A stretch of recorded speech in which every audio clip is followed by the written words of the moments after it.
नमस्ते बच्चों, आज हम करेंगे चैप्टर नंबर 8 की एग्जाम्पल नंबर 2। देखिए क्या बोल रहा है। If angle B and angle Q are acute angle such that sine B equals to sine Q then prove that angle B equals to Q. क्या बोल रहा है क्वेश्चन में कि अगर हमारे पास बी और क्यू दो एंगल हैं, वो क्या है, एक्यूट एंगल्स हैं, यानी कि 90 डिग्री से छोटे हैं। ठीक है, तो कह रहा है वो उनका साइन ऑफ एंगल बी और साइन ऑफ एंगल क्यू दोनों क्या हो जाएंगे, इक्वल हो जाएंगे। ठीक है, तो sine of B equals to क्या है, हमारे पास साइन ऑफ क्यू है। तो हमें प्रूव क्या करना है कि एंगल बी और क्यू क्या होंगे, इक्वल होंगे। हमें दो एक्यूट एंगल्स दिए हैं, उनके साइन एंगल्स क्या है, इक्वल है। तो हमें उन दोनों एंगल्स को, एक्यूट एंगल्स को क्या करना है, इक्वल प्रूव करना है। ठीक है, तो सबसे पहले तो दो अलग अलग एंगल दिए हुए हैं हमें एक्यूट एंगल्स, तो इसका मतलब दो अलग अलग ट्रायंगल्स होंगी हमारे पास। तो हमने दो ट्रायंगल सपोज कर लिए हैं। ठीक है, बी के लिए एबीसी होगी और क्यू के लिए पीक्यूआर होगी। चलो देखते हैं इसे कैसे करेंगे।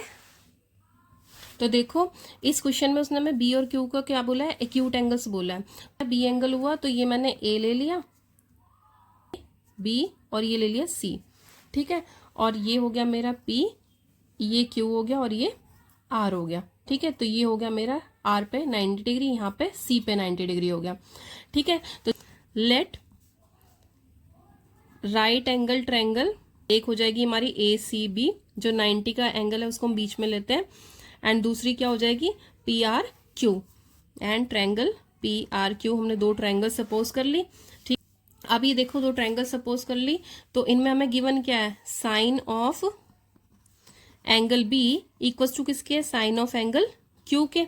ये क्या है हमारे पास, गिवन है। ठीक है, साइन ऑफ बी की वैल्यू क्या होगी, पहले तो ये देखो साइन ऑफ बी की वैल्यू क्या होगी। अब बी एंगल लेना है तो इसके सामने वाला क्या हो जाएगा, परपेंडिकुलर, और ये क्या हो जाएगा हमारा बेस। इसी तरीके से क्यू की बात की है तो क्यू के सामने वाला क्या हो जाएगा हमारा परपेंडिकुलर, और ये उसके सामने वाला क्या हो जाएगा हमारा बेस। ठीक है, तो चलो देखो साइन बी की बात करिए, परपेंडिकुलर, बेस और हाइपोटेन्यूज। जब हम साइन की बात करते तो ये वाला फर्स्ट वाला साइकिल आता है ना, तो परपेंडिकुलर अपॉन हाइपोटेन्यूज है ना। परपेंडिकुलर क्या है हमारा, एसी अपॉन हाइपोटेन्यूज यानी कि ए बी। ठीक है, और उधर साइन क्यू के लिए वहां पे भी पी अपॉन एच ई होना है, तो पी ये हो गया हमारा, एच ई हो गया, यानी कि P R upon P Q, P R upon क्या हो जाएगा हमारा, पी क्यू। ठीक है, अब देखो, अब यहाँ पे थोड़ा सा दिमाग यूज करना है, इसको इधर ले आएंगे, इसको इधर ले आएंगे, क्यों कर रहे हैं वो भी समझ में आ जाएगा। देखो ए सी अपॉन क्या हो जाएगा, P R equals to A B, इधर चला गया तो ए बी अपॉन क्या हो जाएगा, पी क्यू। अब ध्यान से देखो, ए सी इसमें क्या है, परपेंडिकुलर, पी आर इसमें क्या है, परपेंडिकुलर, तो हमारे पास क्या रेशियो आ गई, परपेंडिकुलर अपॉन परपेंडिकुलर। और इधर A B upon P Q, A B upon P Q, यानी कि फर्स्ट वाले की हाइपोटेनस और दूसरे वाले की हाइपोटेनस। ठीक है, ठीक है, क्लियर है इतनी चीज। तो इन दोनों को हमने क्या कर लिया, इक्वल्स टू के सपोज कर लिया। ठीक है, हमने इसको के लेट कर लिया। ठीक, तो ये हो जाएगी हमारी फर्स्ट इक्वेशन। अब ध्यान से देखो जो करने लग रहे हैं, यहां से क्या है हमारे पास, इन दो ट्रायंगल्स की दो साइड्स क्या आ गई हैं, रेशियो में आ गई हैं। ठीक है, दो साइड्स रेशियो में आ गई, उस रेशियो को हमने क्या सपोज कर लिया, के सपोज कर लिया है। तो यहां से क्या हो जाएगा, ए सी अपॉन पी आर किसके बराबर हो जाएगा, के बराबर हो जाएगा। और ए सी अपॉन पी आर के बराबर है, तो ए सी की वैल्यू क्या होगी, के इंटू पी आर के बराबर हो जाएगी। और इसी तरीके से A B upon P Q भी क्या है, के बराबर है। A B upon P Q भी किसके बराबर है, के बराबर है। तो यहां से ए बी की वैल्यू क्या हो जाएगी, के इंटू पी क्यू हो जाएगी। ठीक है, तो अब ये देखो, ये हमारे पास जो वैल्यूज आई हैं वो क्या आई हैं, ए सी की वैल्यू आई है, ए सी का मतलब परपेंडिकुलर की वैल्यू आ गई है, और इधर ए बी की वैल्यू आई है। ठीक है, यानी कि मेरे पास परपेंडिकुलर भी आ गया और हाइपोटेनस की वैल्यू आ गई। निकालना क्या होगा, मुझे बेस निकालना होगा। तो देखो बाय पाइथागोरस थ्योरम से मैं क्या निकाल लूंगी, बेस निकाल लूंगी। बाय पाइथागोरस थ्योरम मैं बेस निकाल लूंगी। बेस क्या है मेरा, बीसी है। बीसी किसके बराबर होगा, बेस किसके बराबर होता है, हाइपोटेनस का स्क्वायर, यानी कि ए बी का स्क्वायर माइनस क्या हो जाएगा, ए सी का स्क्वायर, है ना। यानी कि ये मेरा एच हो गया और ये मेरा क्या हो गया, परपेंडिकुलर, है ना। तो एच का स्क्वायर और पी का स्क्वायर। ठीक है, अब यहां से देखो क्या वैल्यू आएगी मेरे पास, ए बी का स्क्वायर क्या है, अभी क्या निकाला था मैंने, के P Q whole square minus क्या हो जाएगा AC का स्क्वायर, वो क्या है मेरा KPR का स्क्वायर। ठीक है, तो अब देखो यहां से मेरे पास क्या आ जाएगा, अब देखो यहां से मेरे पास क्या आ जाएगा K का स्क्वायर और साथ में PQ का स्क्वायर माइनस क्या हो जाएगा K का स्क्वायर और PR का स्क्वायर। अब देखो यहाँ पे K स्क्वायर आ रहा है दोनों में, तो K स्क्वायर मैं निकालूंगी कॉमन। ठीक है, तो PQ square minus PR square बच गया। ठीक है, अब K स्क्वायर क्या है, 2 है ना, K स्क्वायर का पेयर बन रहा है तो बाहर क्या आ जाएगा सिंगल K आ जाएगा और अंदर क्या बचेगा PQ square minus PR square. ठीक है, अब देखो अब यहां से ध्यान से देखना कि क्या टर्म बनेगी हमारे पास। ये हमारी क्या आई है BC की वैल्यू आई है ना।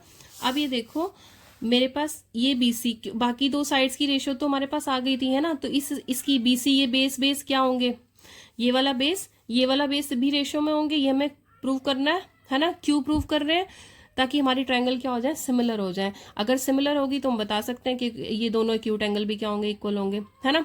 तो हम यहाँ से क्या करेंगे तीसरी और साइड को निकाल कर देख लेते हैं कि उनकी रेशियो भी के ही आ रही है क्या।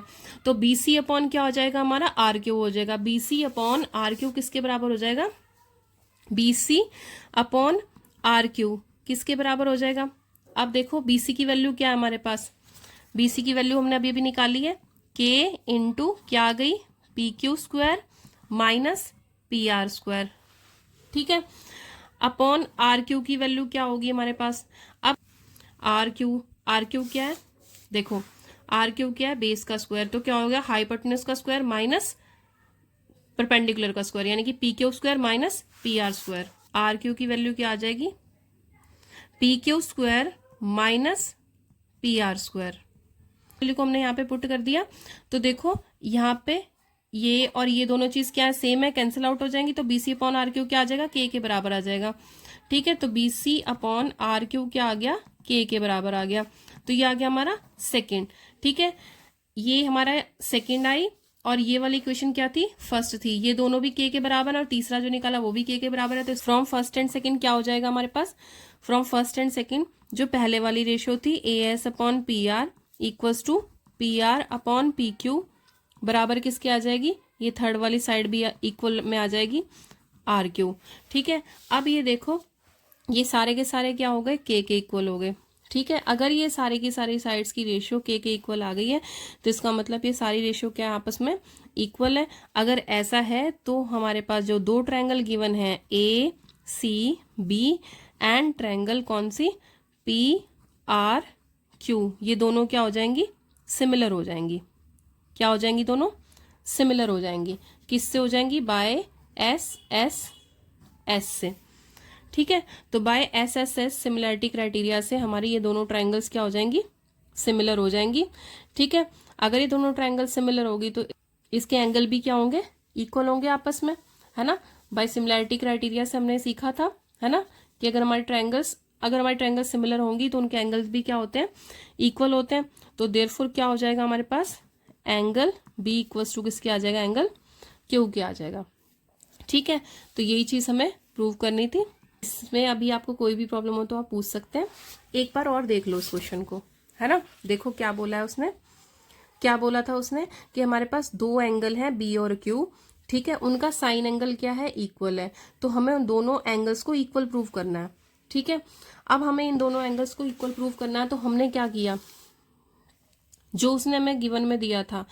ठीक है, हमने उससे क्या कर लिए दो ट्रायंगल्स ड्रॉ कर लिए हैं। दो ट्रायंगल्स ड्रॉ कर ली तो उसमें हमारे जो एक्यूट एंगल्स है उनके सामने की साइड क्या हो जाएगी परपेंडिकुलर हो जाएगी। ठीक है, अगर उनके सामने की साइड्स हमें पता चल गई हैं तो हमें पता है कि साइन ऑफ एंगल B क्या होता है परपेंडिकुलर अपॉन हाइपोटेन्यूज। तो हमने इसकी साइड्स को क्या लिख लिया रेशियो में लिख लिया। जब हमने इसकी साइड्स को रेशियो में लिखा तो उसके बाद जो नेक्स्ट स्टेप हमें करना है वो क्या करना है इनको इंटरचेंज करना है, इसको और इसको इधर ले आएंगे, इसको इधर ले जा लेंगे। तो यहां से क्या हो जाएगा हमारे पास AC अपॉन PR, यानी कि इसका परपेंडिकुलर ओवर इसका परपेंडिकुलर, और इधर क्या आ जाएगा इसकी हाइपोटेन्यूज अपॉन इसकी हाइपोटेन्यूज। ठीक है, ये दोनों क्या आ जाएंगी हमारे पास इक्वल आ जाएंगी। अगर ये दोनों इक्वल आ गई, इनको दोनों को ही हमने एक ही चीज सपोज कर ली है, तो हमने इसको क्या सपोज कर लिया K सपोज कर लिया। ठीक है, अब इसको K सपोज कर लिया तो तो ये भी के बराबर हो जाएगी और ये रेशियो भी के बराबर हो जाएगी। तो यहाँ से हमारे पास ए सी की वैल्यू आ गई और यहाँ से हमारे पास ए बी की वैल्यू आ गई। अब देखो हमारे पास ए सी की भी वैल्यू आ गई, हमारे पास ए बी की भी वैल्यू आ गई, दो वैल्यू आ गई, तीसरी नहीं है हमारे पास, तो हमने बाय पाइथागोरस थ्योरम तीसरी वैल्यू निकाल ली है। ठीक है, बाय पाइथागोरस थ्योरम हमने तीसरी वैल्यू निकाल ली। ठीक है, तो जो जो वैल्यू हमारे पास ये हमने निकाली हुई थी, ये वैल्यूज हमने यहाँ पे पुट करी और हमारे पास तीसरी वैल्यू आ गई। जो दूसरी ट्रायंगल थी, पी क्यू आर ट्रायंगल थी, उसमें भी हमने क्या किया, बेस की वैल्यू निकाल ली। ठीक है, अब हमने क्या किया, दो साइड्स तो हमारे पास पहले से रेशियो में थी, तो तीसरी साइड को निकालेंगे कि उसकी भी रेशियो सेम आए। ठीक है, तो हमने क्या किया, BC upon R Q, BC की वैल्यू पुट कर देंगे और इधर आर क्यू की वैल्यू पुट कर देंगे, तो दोनों चीज ये वाली कैंसिल आउट हो जाएंगे, बचेगा क्या, के। यहाँ से क्या हो जाएगा हमारा, ये वाली रेशियो भी क्या आ गई, के इक्वल आ गई, और पहले भी दो साइड्स की रेशियो क्या थी, वो भी के इक्वल थी। तो यहाँ से क्या हो जाएगा, फ्रॉम फर्स्ट एंड सेकंड हमारी सारी रेशियो क्या आ गई, इक्वल आ गई। अगर हमारी दोनों ट्रायंगल्स की सारी साइड्स की रेशियो क्या आ गई, इक्वल आ गई है, तो हमारी दोनों ट्रायंगल क्या हो जाएंगी, सिमिलर हो जाएंगी। किससे, बाय साइड क्राइटेरिया से। अगर ट्रायंगल्स हमारी सिमिलर होती हैं तो उनके एंगल्स क्या होते हैं, इक्वल होते हैं। ठीक है, तो ये एंगल बी हमारा क्या हो जाएगा, क्यू एंगल के इक्वल हो जाएगा। यही उसने प्रूव करने के लिए बोला था। ठीक है, चलिए अब यहाँ तक आपको कोई भी प्रॉब्लम आती है तो पूछ सकते हैं। कीप प्रैक्टिसिंग, अभ्यास करते रहिए। मिलते हैं नेक्स्ट वीडियो में। ओके, जय हिंद बच्चों।